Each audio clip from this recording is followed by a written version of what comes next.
70 साल का बीमारी 70 दिन में खत्म कर दिया। किसी ने नोट को चेंज नहीं किया, अब तक किसी ने नोट को बंद नहीं किया। मोदी ने झटके रातों रात बंद करा दिया। बंद कर दिया, लोग कह रहे हैं इसी से अर्थव्यवस्था नीचे ऐसे घबराया नहीं है, इंसान का खुरपाती है दिमाग का। काम करो वही जो काम होना है। मोदी तो कहते हैं कि हिंदू मुसलमान कर रहे हैं। नहीं नहीं, ऐसा बात नहीं है। देखो बेटे, सबका अलग अलग है, हम ज्यादा नहीं बोलते हैं। 4 पाना का पढ़ाई एक सेंटेंस में आ जाती है, वही मोदी है। पूरा रामायण नहीं पढ़ता है, कहाँ देखना संक्षेप में बोल के जाता है। अच्छा, क्या नाम है? मोहित मिश्रा नाम है। मिश्रा जी, ये बताओ कि आप क्या कह रहे हो, इस बार दीवार हैट्रिक मारने दोगे इस बार मोदी जी को, या फिर लग रहा है कि इस बार कुछ परिवर्तन की हवा चल रही है? कुछ नहीं, हैट्रिक तो लगेगी। मोदी जी को कौन भगाने वाला है?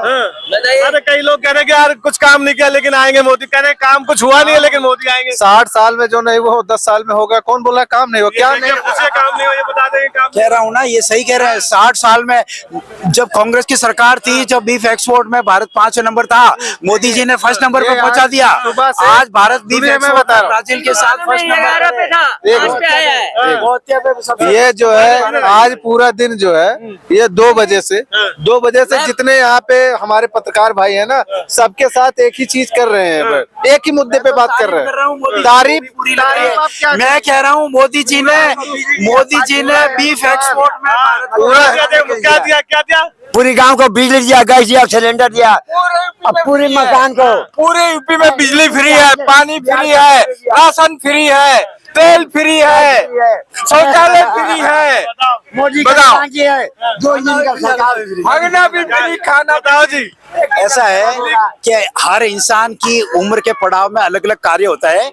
इंसान जब जन्म लेता है, बच्चा होता है, खेलने कूदने की उम्र होती है, थोड़ा बड़ा होता है, शिक्षा अर्जित करता है, नौकरी करता है, उसके बाद में बड़ा होता है, शादी करता है, गृहस्थी होती है। जब इंसान बूढ़ा हो जाता है तो धर्म ध्यान करता है, भगवान की भक्ति करता है। अब मोदी जी उम्र के वो पड़ाव में आ गए कि उनके भक्ति और धर्म ध्यान करने की उम्र है, इसीलिए वो मंदिर जा रहे हैं, भक्ति कर रहे हैं। मोदी जी को प्रधानमंत्री के पछड़े में मत फंसाओ। उनको कह रहे हैं कि जो कोई नहीं कर सका, उन्होंने 80% वोटों को एकजुट कर दिया। जो पहले वो तुष्टीकरण की राजनीति करते थे, तो मुस्लिम वोटों को आज गांधी जी को तो फिर पेंशन ले लेनी चाहिए, और 4 साल बच्चे हैं, 54 के हो गए हैं, वो क्यों नहीं अपना भविष्य तय करते? प्रधानमंत्री बनने का तो युवा है यार। अच्छा, 54 साल का कौन सा युवा होता है? उस हिसाब से हम तो पैदा ही नहीं हुए। तो युवा जुड़ गए यूपी में। अरे काय क्या युवा? वो कल तक क्या था? चिरकुट पार्टी है, इसको वोट मत देना। आज यादव युवा है और राहुल गांधी युवा। अरे ये युवाओं को डुबोने के लिए पैदा हुए युवा है सर, ये युवा नहीं है।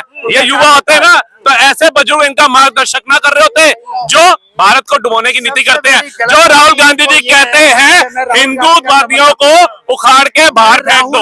आप मोदी जी का विरोध बता दो। एक बात बता दूं मैं आपको, मैं राहुल गांधी का समर्थक नहीं हूं, मैं अरविंद केजरीवाल का समर्थक हूं। चलो, अरविंद केजरीवाल जो कहता था, जिसकी उत्पत्ति हुई कांग्रेस को जेल भिजवाने के लिए, शीला दीक्षित को जेल भिजवाने के लिए, वो उन्हीं की गोद में जाकर के बैठ गया। और सबसे बड़ी बात देखो, उस बंदे के ऊपर एक चीज डिपेंड करती है। वो बंदा कहता है कि मोदी को हटाने के लिए मैं किसी के साथ भी बैठ सकता हूं। तो इट मींस कि कल को अगर मोदी को हटाने के लिए आपको पाकिस्तान और चीन के साथ मिलना पड़े, तो आप तो उसके साथ भी मिल सकते हैं। कह रहे हो कि विपक्ष के पास मुद्दा नहीं है, बस मोदी हटाओ का नारा है।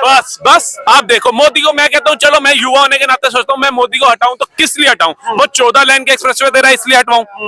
शौचालय दिए गरीबों को, ना वो अडानी अंबानी को चाहिए जिसका ये राग गाते हैं, ना मेरे जैसे युवा को चाहिए। फिर हम समर्थ है अपने में। गरीबों को चाहिए उद्यमी योजना, आयुष्मान योजना, बच्चों के लिए वो शादी की योजना, पक्के मकान की योजना, तमाम योजनाएं गरीबों के लिए बोला है, इसलिए हटा दूं कि गरीबों को उनका हक मिल रहा है।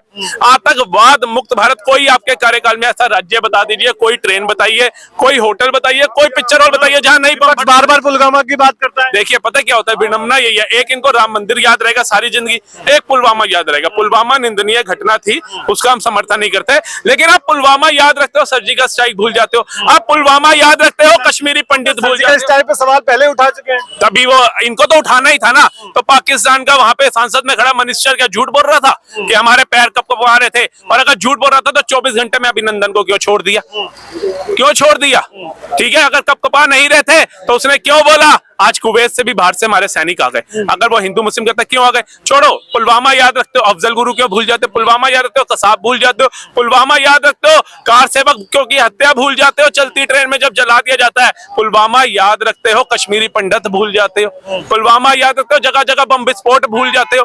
एक चीज जो घटना थी, पीओके में निरंतर पीओके के लोग कह रहे हैं कि भाई हमें हिंदुस्तान में मिलना है। तो ये कल तक क्या कह रहे थे, इनके राज में क्या कह रहे थे, कश्मीर बनेगा पाकिस्तान। आज वही कश्मीरी आपको सीपी में घूमते हुए दिखेंगे। 3 तलाक याद करते हो, बिल्किस बानो भूल जाते हो, धारा 370 याद करते हो, प्लेसेस ऑफ वर्शिप एक्ट भूल जाते हो, वक्फ बोर्ड को भूल जाते हो, और जो मतलब जनसंख्या नियंत्रण कानून भूल जाते हो, गो हत्या को भूल जाते हो। कांग्रेस के टाइम में बीफ एक्सपोर्ट में भारत 5वें नंबर पर था, आज भारत प्रथम स्थान है बीफ एक्सपोर्ट में। गो हत्या को 5 गुना बढ़ाने वाला है, अपने आप को हिंदू जैसी बोलता है, शर्म की बात है। हिंदू सरकार 10 साल होने को जा रहे, गो हत्या पे क्यों रोक नहीं लग रही है? देखिए, गो हत्या पे भी लगनी है, यूसीसी पे भी लगनी है। अभी तो उसका एक पहलू फेंका था उत्तराखंड के अंदर, नजारा आपने देख लिया, और ऐसे सेकुलर लोग आकर के कह रहे थे कि उनके साथ अन्याय हो रहा है। मतलब यूसीसी सबका एक कानून अगर बात करी, अभी उत्तराखंड ने करी, पूरे देश में होगा तो ये तो पूरे रो पड़ेंगे और पूरे विपक्ष भी रो पड़ेगा, हाय क्या कर दिया मोदी ने। तो आपने एक चीज नोट करी होगी, जो मेरे जैसे युवा ने भी करी है, कि मोदी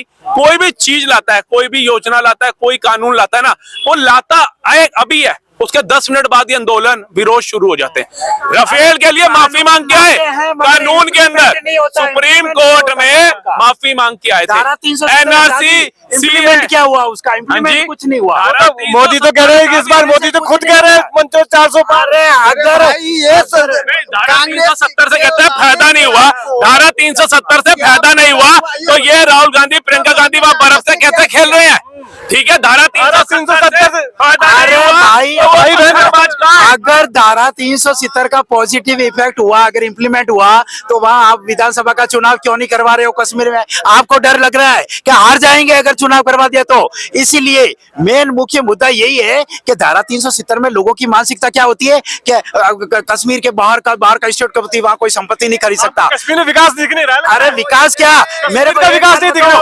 कितने कश्मीर का विकास इनको अपने घर का विकास चाहिए था, जो 2014 से पहले पैसा आ रहा था। जिनको कमा के खाना है उनको मोदी को लाना है, और जिनको भ्रष्ट की खानी है, मोदी जी अभी करोड़ों रुपए की योजना है। अभी जिनको बेरोजगार रहना है उनको मोदी को लाना है। 70 से पहले 2 झंडे थे कश्मीर के अंदर, 2 संविधान थे, 2 प्रधानमंत्री की धाराएं लगी हुई थी। ये अब आज क्या है, एक देश, एक प्रधानमंत्री, एक कानून। देखिए, मैं खुद लाल चौक गया था, एक टाइम में लाल चौक गया था, और उस समय की सिचुएशन देखी थी मैंने, और आज के लाल चौक की सिचुएशन देख लीजिए आप। नहीं बढ़िया है, पहले से इम्प्रूवमेंट हुआ है। मैं कह रहा हूँ वहाँ विधानसभा चुनाव कराओ, डरते क्यों है मोदी जी? आप जीत जाओगे ना, आपने तो बहुत अच्छा काम किया। चुनाव होंगे, सब्र रखो।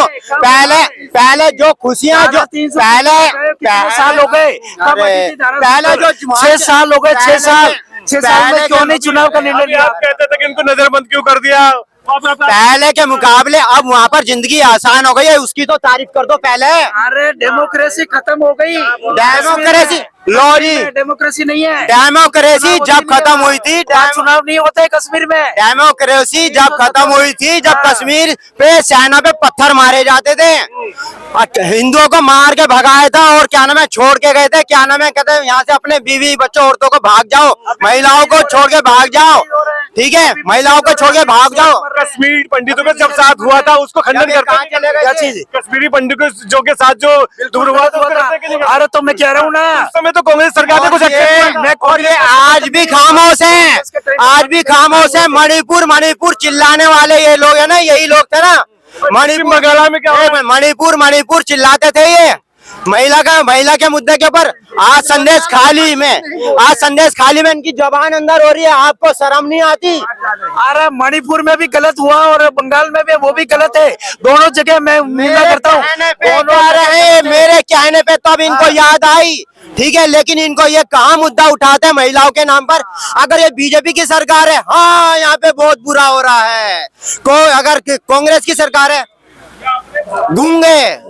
इनको है ना क्या बोलूं, 2014 से पहले बॉम्ब ब्लास्ट होते थे, बॉम्ब ब्लास्ट होते थे, बॉम्ब ब्लास्ट। इनको वो जिंदगी अच्छी लगती थी। यहाँ पर आवाजें चलती रहती थी, बाजारों के अंदर आवाजें चलती रहती थी कि कृपया किसी लवारिस वस्तु को ना छुए। क्या आवाज सुन रही है, क्या आवाजें चल रही हैं आज हम, और इतनी भीड़ के अंदर हिंदुओं के त्योहारों पर, हकीकत बात बता रहा हूँ मैं, हिंदुओं के त्योहारों पर बम ब्लास्ट होते थे। जैसे दिवाली आ जाती थी ना, उसे 2 हफ्ते पहले, या राखी हो, दिवाली हो, बम ब्लास्ट हो जाते थे। इसी सीपी के अंदर बम ब्लास्ट हुए, रीगल के पास हुए, ठीक है, रीगल के पास 12 खंबा रोड देखा है, 5 जगह बम ब्लास्ट हुए थे, 2 जगह तो रीगल क्या नाम है, और ये 12 खंबा रोड, रीगल, पहाड़गंज में, और भी शायद उसी टाइम की बात है। चल चलते अब जब पैकेज बहुत बड़ा हो गया, मुझे ये बताइए कि लोकसभा का अंतिम आपका निश्चय क्या है, क्या होने वाला है? मोदी की सरकार 400 पार। निष्पक्ष चुनाव होना चाहिए, ईवीएम हटनी चाहिए, ईवीएम बताइए क्या चाहते कोई भी पार्टी आए, खुल के बताइए आप, मोदी को वोट चुनाव देंगे? ईवीएम से नहीं होना चाहिए। मोदी को वोट देंगे? 3 जून 2017 को चुनाव आयोग ने, इलेक्शन कमीशन ने सारी पार्टी को नोटा दिया था, ये ईवीएम रखी हुई है, इसे हैक करके दिखाओ। एक नेता नहीं पहुंचा था इनका एजेंडा धारियों का, और इनके सारे मुद्दे फ्लॉप हो गए। एक बात बताऊं, अगर ईवीएम से चुनाव होता है, हम तो चुनाव देने, वोट देने ही नहीं जाएंगे। मैंने किसी भी पार्टी को वोट नहीं देंगे। उसमें ऑप्शन है, किसी भी पार्टी को अगर बैलेट पेपर से होगा तो ही वोट देने जाऊंगा, ईवीएम से होगा मैं किसी भी पार्टी को वोट नहीं दूंगा। मैंने क्या कहा, इनको जवाब दे दिया। 3 जून 2017 को चुनाव आयोग ने सारी पार्टी को बुलाया था, इसे ईवीएम को हैक करके दिखाओ, कोई नहीं पहुंचा था, और इनके सारे मुद्दे धाराशायी हो गए। लेकिन अब आखिरी मुद्दा, इनका आखिरी हथियार, वो है किसान, वो भी एजेंडा धारी। उसके अंदर क्या मुसलमान घुसे हुए हैं, दबा करके घुसे हुए हैं। सिख नहीं है, हिंदू सिखों में, मुसलमानों हिंदू सिखों में नफरत पैदा करने की कोशिश की जा रही है। पंजाब को कश्मीर बनाने की तरह राह पे लेके जा रहे हैं। आपकी आवाज आपके साथ, सीधे ग्राउंड जीरो से रियल रिपोर्ट देखने के लिए सब्सक्राइब करें हमारा चैनल 24 प्रेस।